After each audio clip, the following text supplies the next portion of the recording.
Hey, what's up, YouTube world? It's your girl, Dana Monet, here again to recap your favorite reality singing competition shows. You know you love them. Now, before I was actually combining American Idol and The Voice, but I realized I have so much to discuss on both shows that I really can't do it like that anymore. So I'm gonna split it up, and especially since The Voice, the last two episodes aired Monday and Tuesday, we don't want to wait until Friday for me to get the video up and have done Idol. So this is just gonna be The Voice video, and it deserves its own recap video because The Voice this season has been amazing. Like, I know it's not the end of the season yet, but this is the best season of The Voice. Like, I'm convinced that this is the best season of The Voice. It's been such amazing talent. It's like stupid ridiculous. I love it. As a singer, just to watch people sing who can sing and they just sing. Like, I just love watching people sing and do it really well. So I'm enjoying myself every week of The Voice. And I just have to say that every single week I have a new obsession for The Voice. So the first week, my obsession was Mike Schiavo singing Talking Body. Like, literally had that song on repeat. I just did a little cover of that song, so make sure you check that out too. And then last week, my obsession was Joe May and his impromptu duet with Queen Christina Aguilera. Like, that gave me everlasting life. And then this week, I think y'all know what my obsession is. And that, we will get into that amazing battle between Brian and Malik. But yeah, that's my new obsession this week. Again, on repeatedly. It's ridiculous. Okay, so I'm just giving a round of applause for The Voice because The Voice is doing it this season. The only thing that I have to say about The Voice, aside from the fact that, you know, they don't know what suspense means, I actually don't like it when they combine the end of the blind auditions with the battles, because everything was like gearing up to that epic battle at the end. And we were just kind of at that point over the blind auditions. I was like, you know, and one of like my favorite blind auditions, Mushumi, I think that's how you say her name. I hope I'm not saying it wrong. Mushumi, I think. She sang Wicked Game, and her voice was like absolutely amazing and just kind of got overshadowed by that battle. So I don't know why they just didn't make an hour show of the battles last Wednesday instead of doing the best of the blinds. Like, you know, that should have been the last episode of the blinds last week, and then we could have went full throttle into the battles this week. But that's the way The Voice did it, so it is what it is. So I'm basically kind of going to combine the two nights, and I'm just going to talk about my favorites to least favorites. And I had a lot of favorites. Obviously, there was one like mesmerizingly astounding, like probably one of the best, if not the best battle that I've seen on The Voice. And then it was like some really fantastic battles. And then it was like some really good battles. And then there was some not so great battles. So we're going to start with, we're just going to start with the main event, the Manny Pacquiao fight and Floyd Mayweather. So, they was both kind of like Floyd Mayweather in a way, like they both won. So it's crazy. But Malik and Brian singing It's a Man's World. They tore that song up, like literally tore it up, shredded it. Like, it was ridiculous. And I feel like if you can get Miss Patti LaBelle to give stank face while you're performing, you win. Like, I don't understand. Like, it's Patti LaBelle. So I'm going to say this before I start critiquing the performance. I liked Brian's blind audition, and I talked to you guys about that, and I thought he could sing, but I didn't love it. I loved Malik's blind audition more. But I will say this, Brian stepped it up like to the millionth power. Like, I didn't even know he had that in him. Like, he just had this crispy, like clear tone. He was very sure of himself, and he just hit every note. And those falsetto notes were just like, they were like the most beautiful thing I've ever heard in my life. I was like, oh my gosh. Like, it was ridiculous. And then you have Malik, his tone is like this warm texture of like butter and waffles, and it's just like this round, like beautiful sound that comes out of his mouth. And his runs and the range, and like both of their stage presence was amazing. That crazy run that they did on This Is Amazing, like it was just crazy. And then Brian busting out the oh God, I was crazy. Like, if I had a closet full of shoes, all of them would have been thrown at them, because that battle was the shiz it. It was the best thing I've ever seen. And I have seen some amazing performances of that song. And at the top of my list is Joshua Ledet from season 11 of American Idol. And I kind of can't compare because theirs was basically a duet, but I mean, it's kind of like apples and oranges. Like, whichever day I decide to like Joshua, or whichever day I decide to like Malik and Brian, like, it's like stupid. So I completely understand why Christina picked Brian, but I'm so happy that Malik is still on the show and that he's on Team Pharrell. I just get a little bit worried because Pharrell is a little bit unpredictable when it comes to who he chooses, but I'm so loving the fact that two of my faves are still on the show. And if we just want to address the elephant in the room really quickly, the fact that like Brian is like sexy as hell. So this is what I'm going to need Brian to do going forward. One thing I will say is that I really feel like he sold himself short singing The Weeknd for his blind audition, because his voice is so much better than that. And even after hearing him sing Man's World, I feel like his voice is even better than that. Like, I feel like he still has room to improve, which is amazing because Man's World was amazing. So this is what I'm going to need him to do. I'm going to need him to sing Maxwell. And I'm going to be very specific about this song choice, because literally if he sings this, it's like a rap, in my opinion. So there's a Maxwell song called Whenever, Wherever, Whatever. But here's the kicker. There's a Spanish version. And Brian Bautista, isn't he Hispanic? Yo, if he slays that, like, I'm done. He probably won't sing it. That's like my dream. But if he ever did sing it, I would probably melt like the Wicked Witch of the West. So yeah, that's what he needs to sing. But good job to Malik and Brian. They tore it up. Like, literally, like, tore it up, crumbled it, like, murdered it, slashed it. Like, it's just done. Like, I don't understand. And I've been listening to the studio version of that, like, on repeat, like, all the time. Stupid. Okay, so I spent a lot of time talking about that, but it was amazing. So moving right along to, like, this was like my second favorite battle of the week, and it was a close second. It was kind of overshadowed by Malik and Brian, but Ryan Quinn and Katie Basden singing Maybe I'm Amazed was actually amazing. Like, it really, really was. Like, Ryan's range is like ridiculously up in the stratosphere, and then Katie was like, hold up, I can do that harmony up there higher than you can go. So their harmonies were so glorious. Like, I just loved it. And that was like a really, really amazing battle. Like, I was thoroughly enjoying myself, and every time I'm listening to it, just like with Man's World, not as much as with Man's World, but I got stank face for a lot of these people performing, because they just, you know, everybody is doing the damn thing. And I knew that Adam was going to pick Ryan because he's amazing, but I'm really, really happy that Katie was stolen. And Blake actually stole Katie. So I'm happy that they're both in a competition. I was afraid that nobody was going to get stolen from that battle because it was the first one. But I think typically in voice history, the first battle, there's usually always a steal. The first of the night and the last of the night. We know how this works. And one in the middle. That's how it always happens. So since it was only an hour showing of the battles the first night, it was bound that was going to happen. So my next favorite battle, and this is like a close third too. It's like amazing battles this week. Maya Smith versus Hannah Houston. Also another two of my favorites.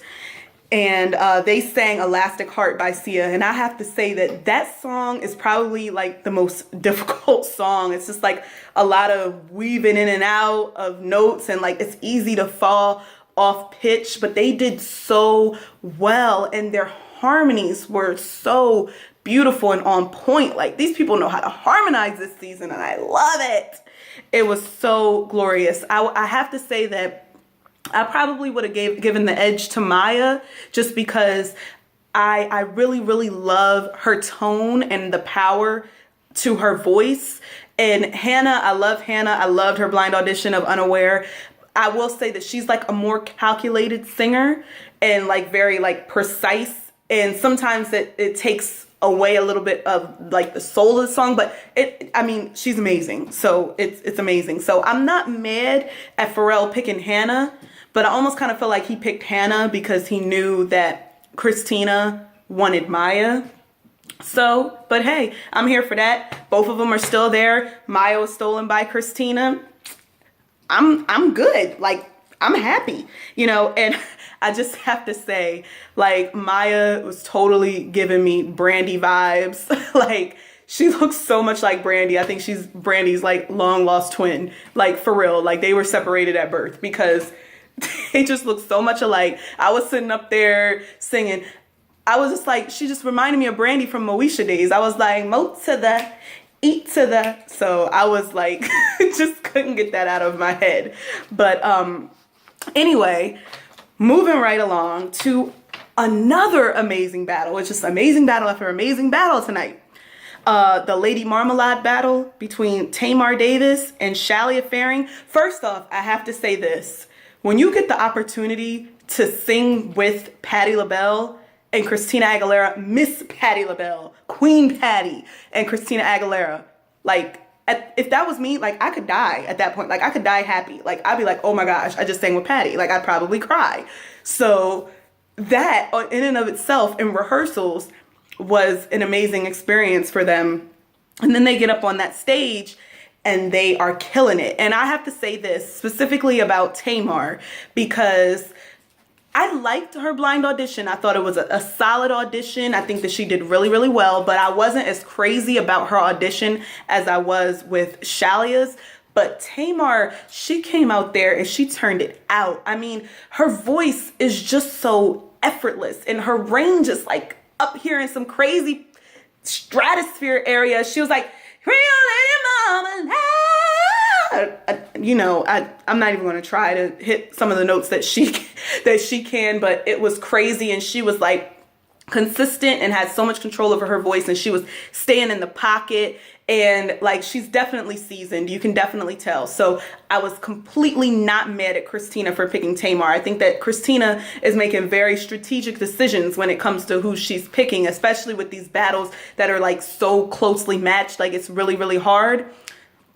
So I do think that Tamar deserved to win the battle.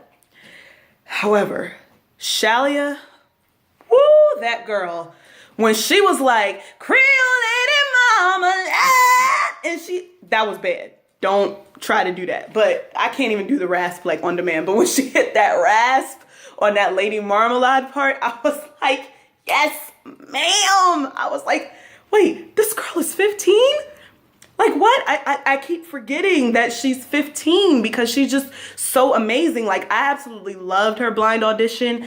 And I definitely loved her singing this song. I liked her blind audition better. I think that she needs to work on singing in the pocket more. But Girlfriend has so much potential, and she's like, she has such a great voice, like at 15, and she was staying in there with Tamar. She didn't let Tamar overpower her and everything. She was doing what she came there to do, and I'm so happy that she was stolen by Pharrell, because we all know that Pharrell loves the kids. Last season, his season was full of kids. They were amazing kids. He gets the amazing ones, right? And speaking of amazing kids, just as a sidebar, just because I have to say this, The Voice in general always gets amazing kids, amazing teenagers, amazing 15-year-olds.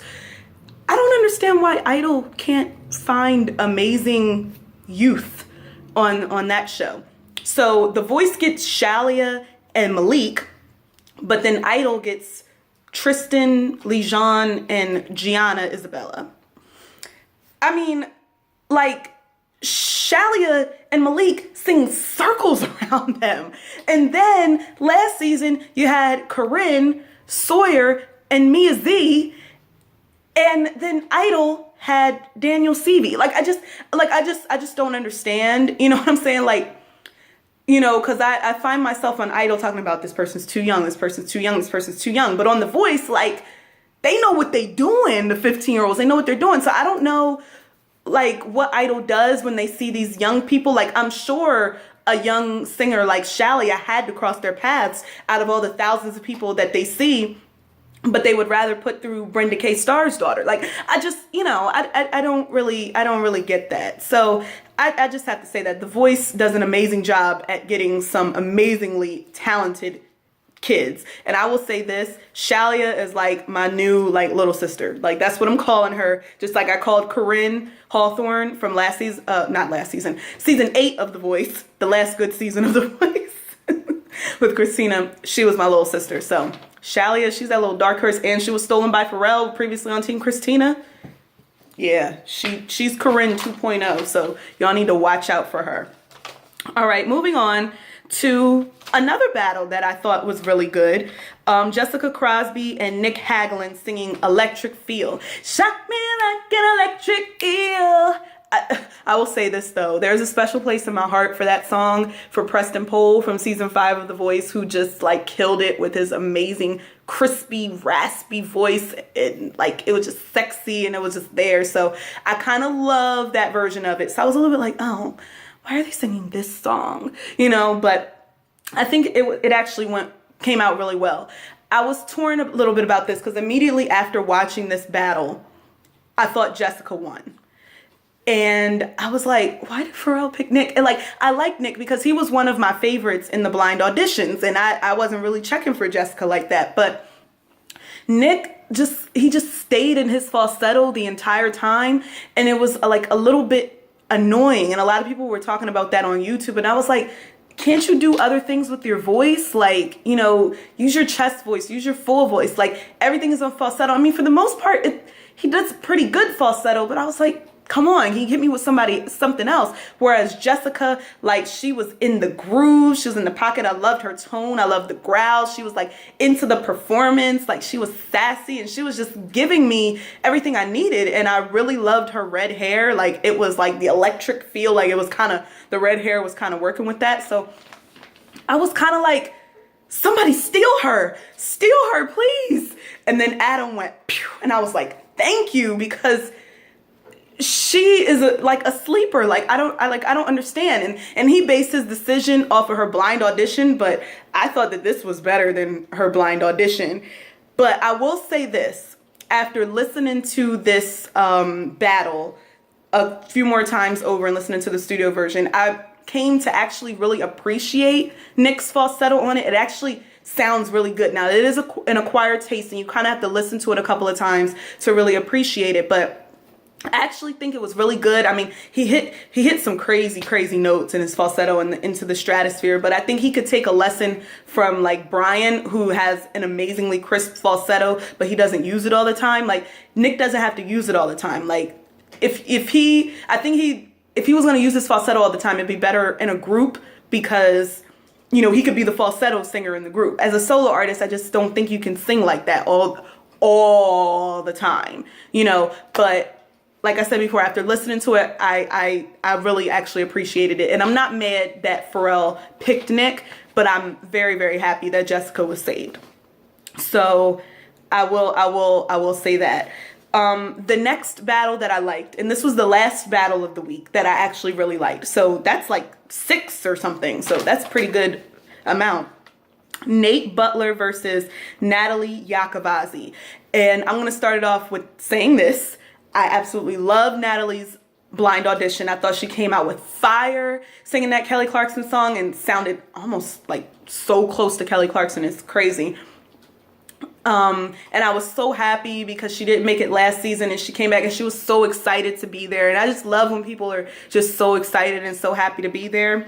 And on the flip side, I really disliked Nate's blind audition. From what I can remember, it actually sounded really pitchy, and I didn't really actually understand why anybody turned for him.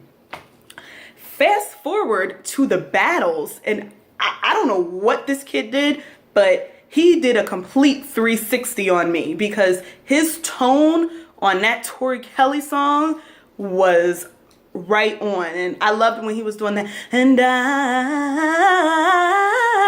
I don't think I did it that well, but like, it's hard to sing Tori Kelly. And I have to say that he definitely dominated the song. I think Natalie did a good job. I don't think that she had enough fire and enough fight like she had in her blind audition to be able to get that steal. So I'm not shocked that she didn't get a steal, but you know, I definitely liked her and wanted her to continue on, but it just didn't work out. But I'm not mad that Nate won that battle. And you know, he kind of sounded like a better, more powerful Adam Levine. Like, that's what his tone sounds like. His tone, like, totally sounds like something that needs to be on the radio. Like, every time I hear it, when that song starts, I'll be like, who's this? Oh, this is that guy that I didn't like in the blinds, but sounds amazing on this battle. So I was actually really, really impressed. And I think that Adam and Christina are specifically doing a really, really great job with picking songs for these battles, because really great songs. And I thought that battle of them singing Hollow, I thought that was actually very beautiful. I really enjoyed it, and I really liked the harmonies, and I really liked that. So that was the only battle that I really liked where somebody didn't get stolen, so unfortunately. But then let me get into the worst of the week. So back to night 3. Brittany Lawrence versus Paxton Ingram. Paxton won this battle. They sang I Know What You Did Last Summer. And I love Brittany Lawrence's blind audition singing Demi Lovato's Warrior. I just love like the husky like reach in her voice, and it was so emotional, and she had so much power, and I just really loved that audition. And I wasn't really feeling Paxton like that. I mean, he has a nice voice. He sings in tune, you know, everything like that, but he just isn't anything special to me. And with so many amazing black male R&B singers this season, like, he really doesn't hold a candle to Brian, Malik, and Joe. So like, as far as I'm concerned. However, he definitely won the battle, but they were at a disadvantage because Blake picked a stupid song for them, and we'll talk more about the bad songs that Blake picked in a moment. But I Know What You Did Last Summer, this is not a song for a singing competition, especially for a battle. Like, it totally didn't suit Brittany's voice. You know, her voice lends itself more to that emotional song, like really connecting. Like, they should have did a ballad where she could really stretch her voice and everything like that. So, you know, she failed at really staying in the pocket, and he did a really good job at that. But honestly, I blame Blake. And, you know, I was a little sad that she didn't get stolen, but I mean, there's nothing that you can really do with that song that can really take it somewhere where you would even have the opportunity to get stolen. So, you know, she got railroaded by Blake. But all I'm going to say about that is that she should have picked Christina. That's all I got to say. Sorry. The next battle I didn't care for was Mary Sarah and Justin Wisnot. And I like Mary Sarah. I loved her audition of Where the Boys Are. Just takes me back. And I just loved her crisp, pure, clean voice on that. This song, again, Louisiana Woman, Mississippi Man, like, why? And we already know that I'm not a big fan of country music like that, but come on, Blake, for a battle round, like, give them something that they can use where they can vocally stretch themselves and really show their strengths. Especially Mary Sarah. She has such an amazing voice and such an amazing range. And honestly, I have to say the Justin guy, I completely forgot. Like, I don't even remember him. So, I mean, she clearly won that battle. So I'm very happy that, you know, for the knockouts, she's picking her own song. So I'm hoping that it'll be something like Where the Boys Are, because I just kind of love her voice on something like that. But it's so pure and clean, like Allison Porter's is. It's like that pure, crisp, clean vocal. Like, I just love it. And then I believe my least favorite battle of the week was Kata Hay versus Chelsea Gann, and they sang I'm the Only One. And Kata won that battle, but I don't think that she won the battle. Like, let's rewind and go back to the rehearsals, because the rehearsals was a big screaming mess of pitchiness out of tune. And Patty, she was trying to be nice, and she was like, y'all are going for it with the notes, but when you get to the top, it gets a little pitchy. Like, that rehearsal would literally hurt my ears, like the entire rehearsal of that song. So I really thought that the battle was going to be a disaster. And I think that Chelsea definitely did a better job and had a lot more control over her voice. And Christina, up until that point, had been doing a good job with picking the singer that had the most control over their voice, even though her other battles were more equally matched or whatever. But I don't really understand why Kata won. It doesn't matter, because Kata is probably knockout round fodder anyway. But, you know, it is what it is. So just as a side note, I know I discussed Patty a lot, but just so if you weren't aware of who the advisors are, Christina Aguilera had Miss Patti LaBelle. Adam Levine had the amazing Tori Kelly. Pharrell had Diddy. And, you know, he loves doing this type of stuff because he used to do this on Making the Band. Y'all better be happy y'all wasn't on Making the Band and having to walk to Brooklyn to get some cheesecake. That's all I got to say about that. And then Blake brought in his girlfriend, Gwen Stefani. Yep, he brought her in. You know, he had Miranda Lambert as an advisor before. So basically, if you're ever a wife or a girlfriend of Blake Shelton, granted, if you actually are a singer, then you'll probably end up being a coach or an advisor rather on The Voice. So, you know, it is what it is. So he just went simple with that. But that is The Voice for this week. And again, as I stated, The Voice is really, really doing it this season. It's absolutely amazing. I'm thoroughly entertained, and I can't wait for more battles. I'm really, really excited for that. And I will actually see you guys later on this week when I recap American Idol, and American Idol is almost over. Oh, and I did want to actually state that I think that I'm going to be recapping that new Chasing Destiny show that Kelly Rowland is doing with Frank Gatson, where they're trying to find like the next big girl group like Destiny's Child. Like, I'm kind of like, I'm here for that. So I think I'm going to be recapping that for y'all. I think. So be on the lookout. That starts April 5th. So until next time, see you guys later. Bye. Like, comment, and subscribe. And no spoilers, please. I keep on seeing spoilers every time I look at comments on YouTube. I gotta stop that. So no spoilers about who made it to the knockouts and who didn't, who was stolen and who's eliminated. Please don't spoil it for me, please. Thank you. Love you guys. Bye.